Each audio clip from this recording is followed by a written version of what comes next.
এবার ভারত পাকিস্তানের মধ্যে আবারও উত্তেজনা বিরাজ করতেছে। ভারতীয় সেনাপ্রধান পাকিস্তানকে কঠোর হুঁশিয়ারি দিয়েছেন। তিনি স্পষ্ট করে বলেছেন, যদি সন্ত্রাস রাষ্ট্রীয় মদদ বন্ধ না হয় তবে অপারেশন সিঁদুর 2 শুরু হতে পারে। শুক্রবার রাজস্থানে অনুপগড়ে সেনাদের উদ্দেশ্যে বক্তব্য রাখেন জেনারেল উপেন্দ্র দ্বিবেদী।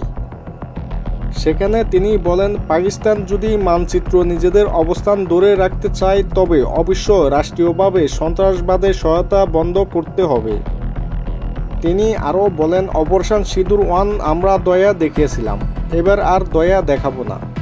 পাকিস্তান যদি সন্ত্রাস রপ্তানি বন্ধ না করে তবে বড়সড় পদক্ষেপ নেওয়া হবে। ভারত অপারেশন সিঁদুর ও সার্জিক্যাল স্ট্রাইক পাকিস্তান সীমান্ত পেরিয়ে হামলা চালিয়েছিল। সেনা প্রধানের বক্তব্য, এবারও সেই ধরনের অভিযানের হবার ইঙ্গিত মিলছে। তিনি সেনাদের প্রস্তুত থাকতে বলেছেন। ভগবান ইচ্ছা থাকলে আপনাদের শীঘ্রই একটি সুযোগ মিলতে পারে। বিশ্লেষকরা মনে করছেন, ভারতীয় সেনা প্রধানের এই সতর্কবার্তা দক্ষিণ এশিয়া নতুন উত্তেজনা তৈরি করছে।